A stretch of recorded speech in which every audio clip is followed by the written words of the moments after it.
Hey, good morning, everyone. Happy Friday. I'm gonna go ahead and get started. I think a couple people weren't sure if they could attend, but as always, I'm recording these and I'll put them up using the private YouTube link, so you and other folks can always look at it at your own convenience.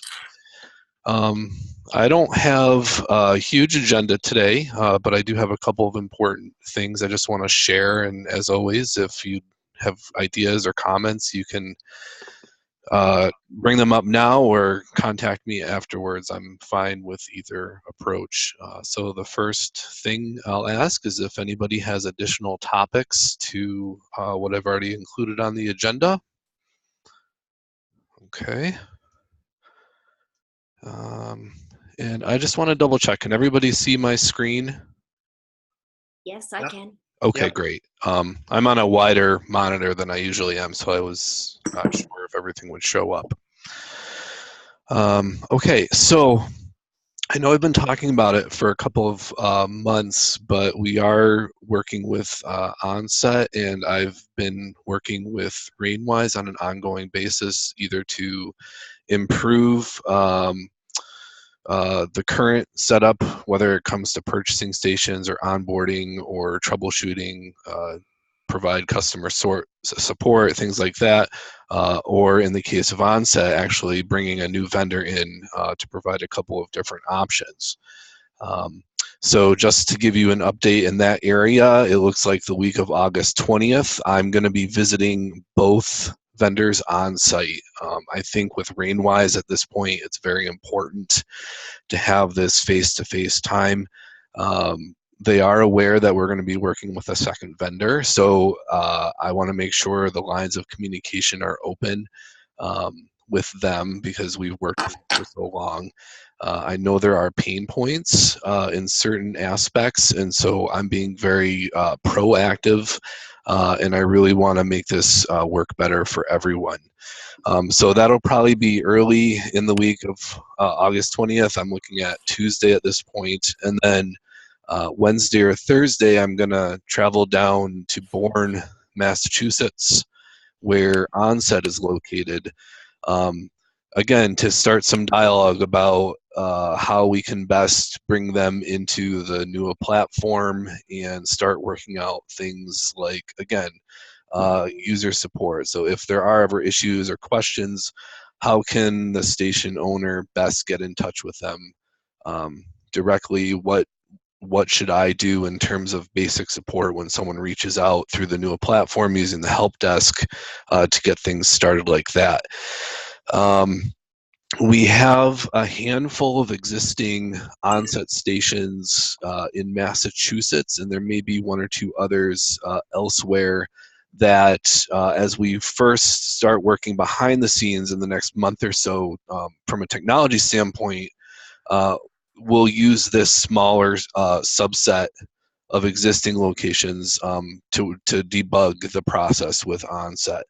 I am also purchasing um, an onset station here in Geneva so that I can become more familiar with their platform. I've used them in the past, but I think overall this is a move in a positive direction. I think each company will have pros and cons depending on the grower situation and what they need for their operation, or you as you researchers. So I just want to be sure everyone's up to date on that, and that we are making significant steps forward in a positive direction to get a second vendor involved with NEWA. Does anybody have questions about that? Okay, like I said, you can always shoot me an email afterwards or phone call. I don't mind. All right, next item on the agenda, help desk statistics for July.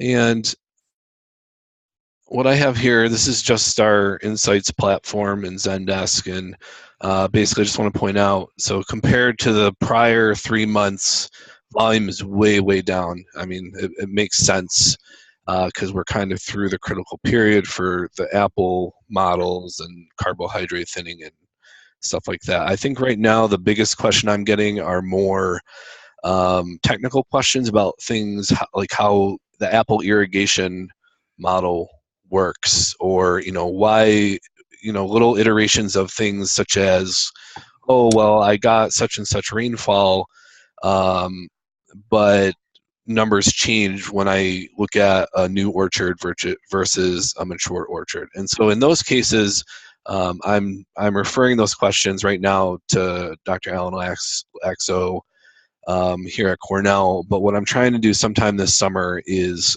get a blog article written working with them, um, so that we can address some of these more behind the scenes technical questions with those models in particular, and probably the Apple carbohydrate model too.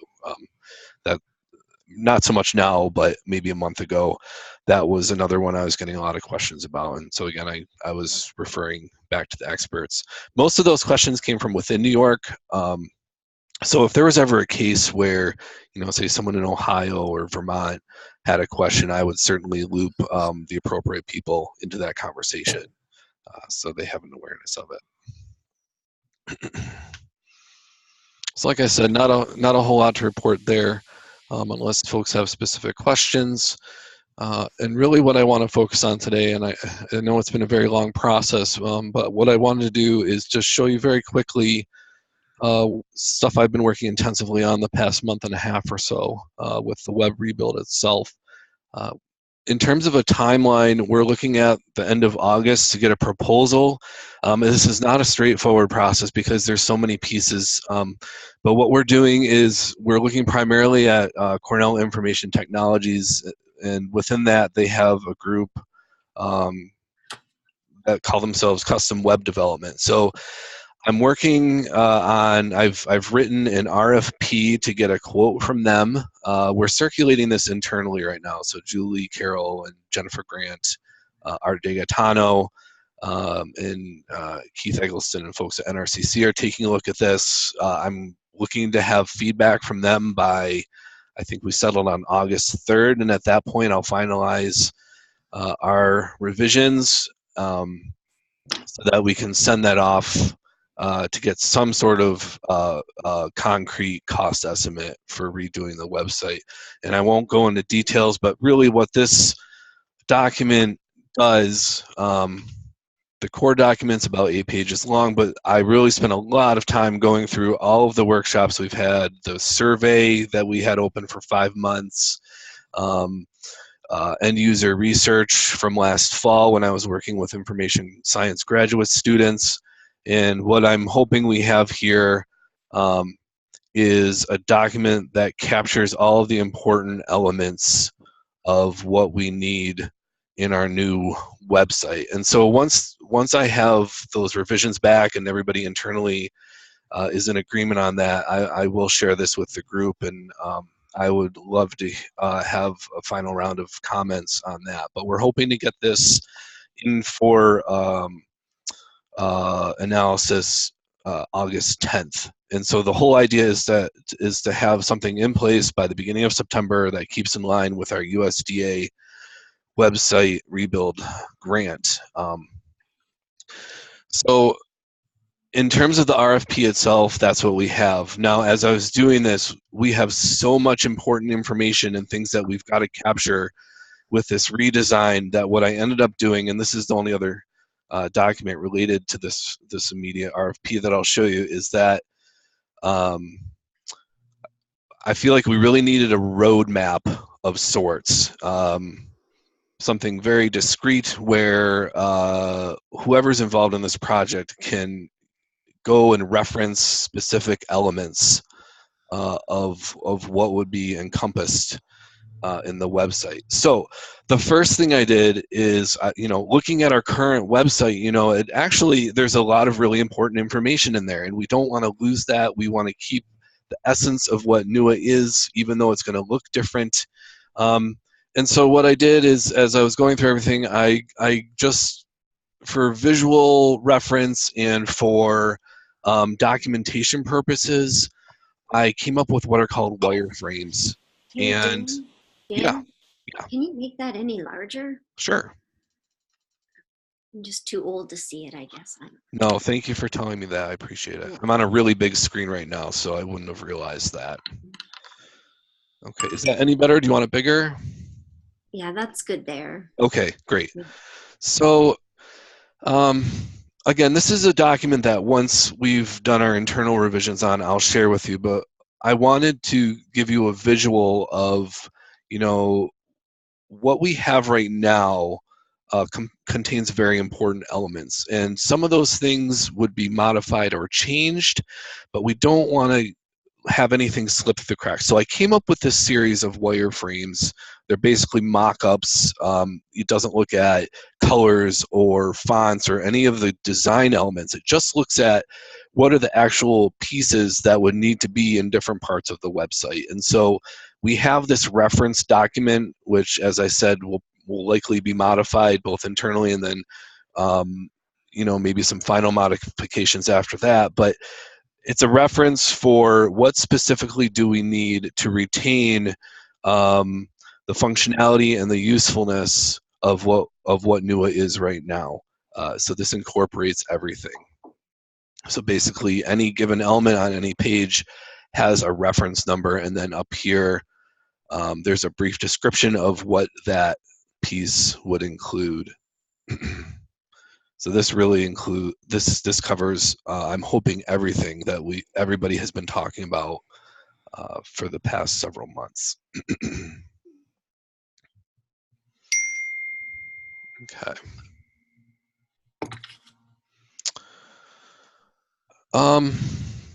Okay, so I have NEWA blog on here. This is a recurring theme that I have in the agenda.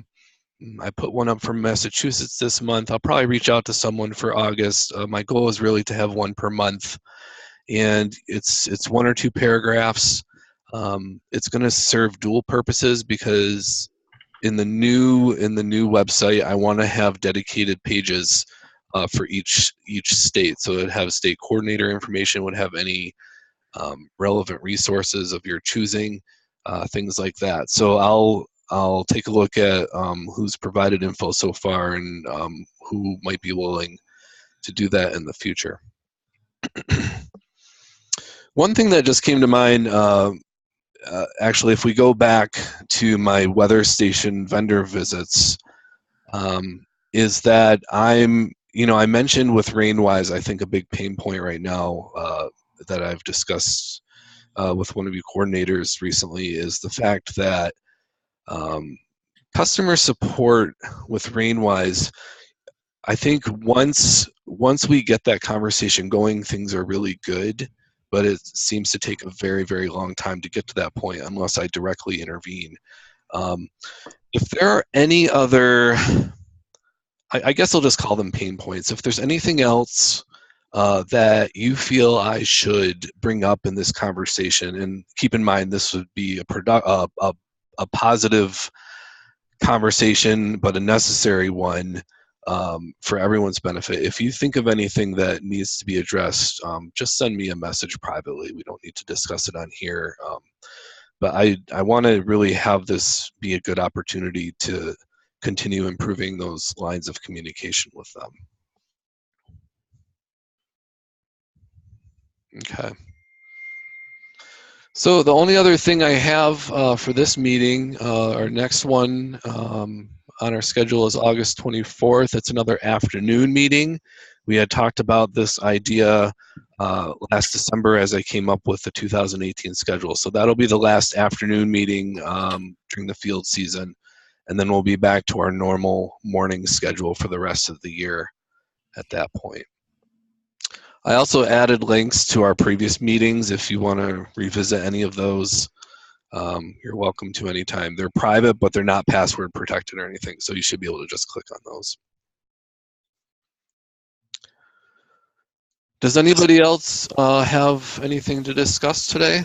Actually, Dan, just one thing I'd like to bring up about Sure. RainWise and maybe onset that you can discuss with them is if they can, think about being more active in the grower expos.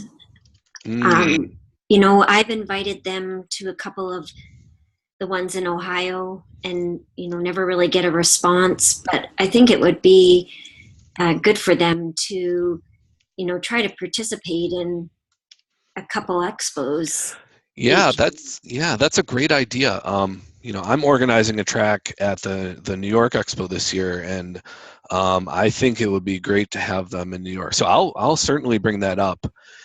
I can tell you Onset is pretty excited. And my sense is that they're going to have, like I said earlier, they're going to have different strengths and weaknesses in terms of price point, in terms of hardware and things like that. So if we can get them at some of our expos, I agree, that'll be very, very helpful. So I'll bring that up with both of them. Yeah, thanks. And even just with Rainwise, to at least be responsive as a yes or a no when people Yeah. contact them. So, Okay. because I can do I that. know they're expensive. Sometimes it's expensive to get a vendor spot, and I understand that, but it would be nice to know if to get a response back. Yeah, I'll do that. I'm thinking about putting together just a packet of information that I'll physically hand to each of them when I talk. So I'll have a list of all the state coordinators. I'll bring that up. If anybody else has other ideas after this meeting, I'll certainly include those. I think I mentioned I'll be talking about user support. How do we hand things off when it's not a simple problem? I'll probably share other things like proposed workflows with onboarding weather stations, things like that. Yeah, Okay. so that's a great idea. Thanks, Melanie. Thanks. Okay. Well, if no one has anything else, that's it. Dan, I got one quick question for you. So, Yeah, sure. I have a weather station that's misbehaving quite badly. Mm-hmm. For example, the dew point is -11, Mm. and that's showing up on NEWA. So I know there's not a whole lot of quality control that goes into that data other than what comes out of the weather stations. Is that correct? Straight from the server at Rainwise, no, but we are actually, so part of this USDA grant, NRCC folks have been working quite hard on a really awesome new platform that does address things like that. So, and yeah, I mean, obviously there could be like a range for dew point that is acceptable, and like -11 clearly at this time of the year would not be, and it would kick it out. For example, I guess that would just be until I get the weather station issue addressed, a fix for that. So that's all right. I just went and looked, and it's showing -11 as the dew point. Sure. Yeah. Hey, Keith, do you want to talk for just a minute or two about what you and Bill and Art have been working on? Because I think this seems like a good opportunity to tie in what folks here internally have been shown so far in terms of data quality control.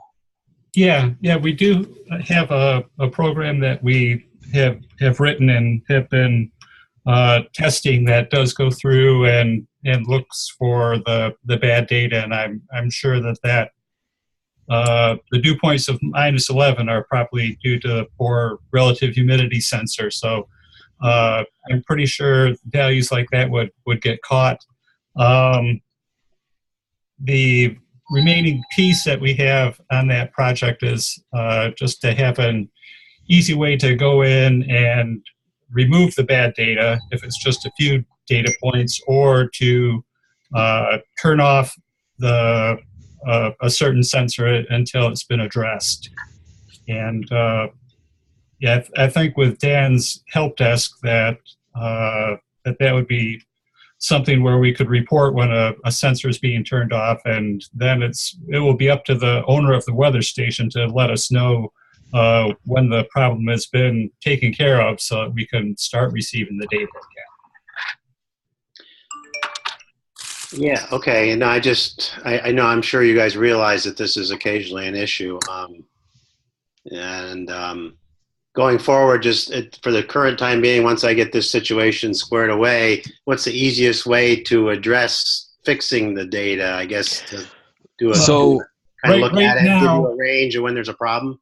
Yeah, right now, the best thing to do is to wait until the problem has been fixed, so we know, so you can report to us the beginning and the ending of the bad data. Just send us an email with that information. And then you go in, you'll substitute What sensor it is in the beginning and ending date, then we can go in and remove that data. You'd substitute sister station data or whatever. Yeah, that's what happens automatically when we remove the bad data. I see. Okay. All right. Just was wondering about that. No, that's a great point to bring up. And Keith, maybe once that system is finalized, I think we're still talking about like how to integrate it with the whole system as a whole. But maybe we could get a demo sometime, because I can tell you when Julie and Jennifer and I were sitting and watching what they can do with this new data quality system, we were pretty amazed and excited about it. But so that's down the line once it's finalized, I think. Yeah, it's also a little depressing when you look at it, because there is quite a bit of bad data that's floating around out there. Yeah. We're moving in a positive direction. I think a lot of things. No, I knew there'd been some discussion about that. here's a perfect example. Yeah. Thanks, John. It's really bugging me that the dew point says minus. Yeah, it's a key. It's a relative, because the relative humidity says 4%. Yeah. And I think I'll have to tell you guys, it's actually an onset station, and I think I know what the problem is. It's a little anomaly of, they can have some moisture issues in sensors if they're not installed properly. I see. Okay. And we've had a lot of rain, so I'm guessing that's the problem. It's a question of when I can get out there to fix that, or it dries out. Yeah. Which station is that, John? It's actually Deerfield. Deerfield. Okay. Yeah. I'll make sure that our QC is checking that, but I'm Okay. I'm Well, pretty certain that it is. Yeah. Yeah, it's just I think it's a known issue. I've had this problem before. It could be fleeting. Like I said, as soon as the air dries out, it might go back to normal. I think it gets a little short circuit in one of the sensors. Okay. All right. Thanks, John. Mm-hmm. Okay. I think that's it. So as always, thank you. I'm always available, so you can call or email or send a help desk request anytime, and I'll get back to you quickly as soon as I can. So thank you very much, everyone.